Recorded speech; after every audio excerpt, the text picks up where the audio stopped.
کھلے عام کہتے ہیں کہ وہ پاکستان میں ٹیررسٹ فائنینسنگ بھی کر رہے ہیں. وہ یہاں پہ کسی مولوی کو بھی 2 لاکھ دے کے پاکستان میں سیکٹیرین فساد کروا دیتے ہیں. وہ یہاں پہ بی ایل اے کی بھی فنڈنگ کرتے ہیں, ان کے ٹی ٹی پی سے بھی روابط ہیں. ایف اے ٹی ایف کے سے متعلق جو بل پاس ہوئے تو آپ سمجھتی ہیں کہ کیا اب ہم ایمبیسڈر اسلم گرے لسٹ سے نکلنے میں کامیاب ہو جائیں گے؟ دیکھیے, گرے لسٹ میں پاکستان پچھلے کئی سالوں سے گرے لسٹ میں پڑتا رہا ہے اور ایک بار نکلا بھی, لیکن کچھ عرصے سے جو ہم نے ایک ٹینڈنسی دیکھی ہے وہ پولیٹیسائزیشن ہے F A T F forum کی, اور اس میں بھارت, امریکہ, آسٹریلیا, فرانس جیسے ملک جو ہیں وہ ٹوٹلی اس کو انہوں نے پولیٹیسائز کر دیا ہے. اور ہمارے کیس میں کنڈیشنلٹیز سخت سے سخت ہوتی جا رہی تھیں, اور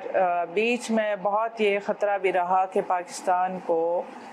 بلیک لسٹ کیا جائے, بلکہ ان ممالک کی کوشش تھی کہ پاکستان کو بلیک لسٹ کیا جائے, اور اس کو لنک کیا گیا منی لانڈرنگ سے, ٹیررزم فائنینسنگ سے, یو این سیکیورٹی کاؤنسل کے ریزولوشن سے, اور اس کے فالو اپ میں ہم نے کیا ایکشنز لیے ان چیزوں پہ. لیکن منی لانڈرنگ ایک بہت سیریس مسئلہ رہا ہے, اور پاکستان میں لاز اتنے مضبوط نہیں تھے کہ پاکستان دکھا سکتا ایف اے ٹی ایف کو بھی کہ پاکستان جو ایکشنز لے رہا ہے آپ اس کو کتنے اسٹرانگلی آپ نے روکا ہے, اور یہ حوالہ ہنڈی, یہ بریف کیسز میں پیسے, یہ جو ہیں یہ پاکستان کے لیے بہت سیریس مسئلہ بنتا جا رہا تھا. اور بینکنگ چینل سے بھی ہمارے خلاف بہت شکایتیں آ رہی تھیں کہ ill gotten money is going out of Pakistan, وہ کسی بھی چیز کے لیے یوز ہو سکتا ہے. تو یہ گورنمنٹ کے لیے ضروری تھا کہ کوئی ایک لیگل فریم ورک کریٹ کیا جا سکے جس کے انڈر ایکشن بھی ہو, اور جو ہم ڈیمونسٹریٹ بھی کر سکیں کہ پاکستان نے نیسیسری لیجسلیشن کی ہے. بیٹر اسلم, بہرحال یہ تو ایک حقیقت ہے نا کہ جو نان اسٹیٹ ایکٹر بہرحال ایک حقیقت تھے, اور ماضی میں خاص طور پر افغان وار کے درمیان آپ کو علم ہے کہ بڑے پیمانے پر جو لشکر اور سپاہ تیار ہوئے, پھر جیش کے نام سے جن پہ ہم نے پابندی لگائی, یا جے یو ڈی کہہ لیں, بہرحال وہ ان سے ہمیں جو مہم جو لوگ تھے, میں نہیں جاؤں گا کہ اس کا اسٹیبلشمنٹ کا بھی شاید ایک حلقہ ان کو پیٹرنائز کر رہا تھا, تو ہم سے نقصان تو اٹھانا پڑا ہمیں. لیکن اب ہم نے میرے خیال میں جو ہم نے اقدامات کیے ہیں, اور جیسا کہ آپ کہہ رہی تھیں, تو ان اقدامات کو ایکسیپٹ کریں گے, کیونکہ بھارت کا بھی انفلوئنس بڑا رہتا ہے ویسٹ پہ, بڑی معیشت ہے, ٹریڈ کے حوالے سے آپ دیکھتی ہوں گی. جی ایمبیسڈر اسلم. پہلی بات تو یہ ہے کہ جے یو ڈی یا F I F in particular, ان کی جو بھی ایکٹیویٹیز تھیں وہ انورڈ لکنگ تھیں, اور وہ بہت زیادہ جو ایجوکیشن میں, ہیلتھ سیکٹر میں کام کر رہے تھے, صرف اس لیے کہ ایک پولیٹیکلی موٹیویٹڈ اس کے بیسس پہ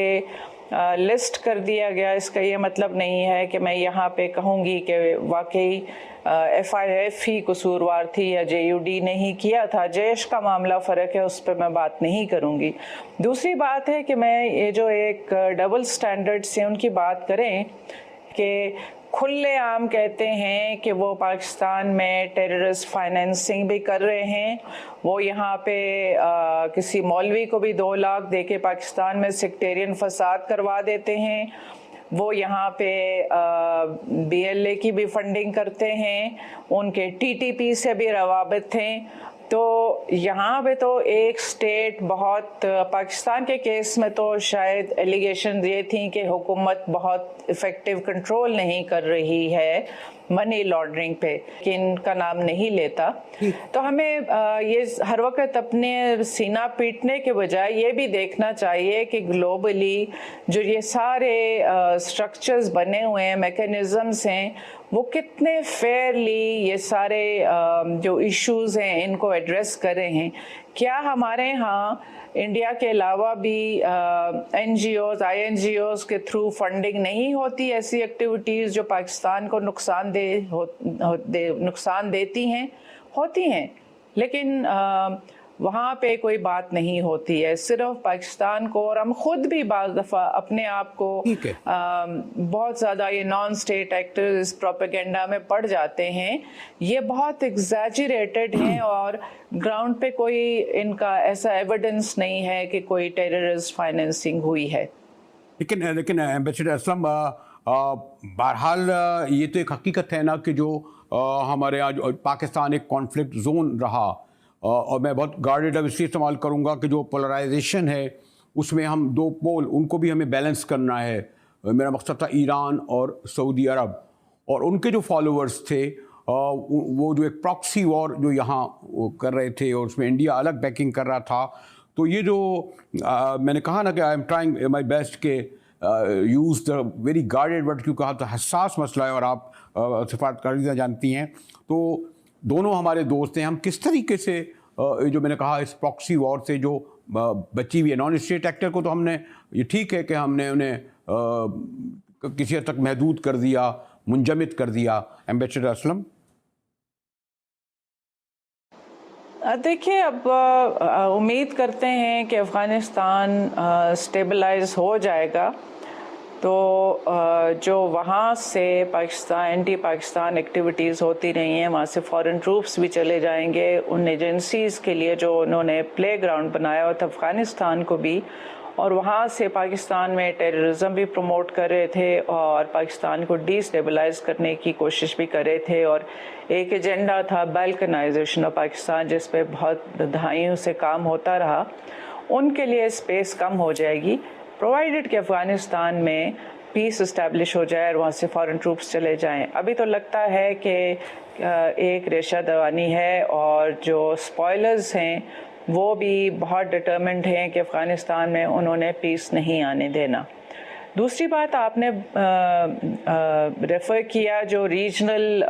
رائیولریز ہیں اس کی وجہ سے, وہ ایک فیکٹر رہا ہے اور آج بھی ہے. اور الٹیمیٹلی ذمہ داری اسٹیٹ آف پاکستان کی ہے کہ آپ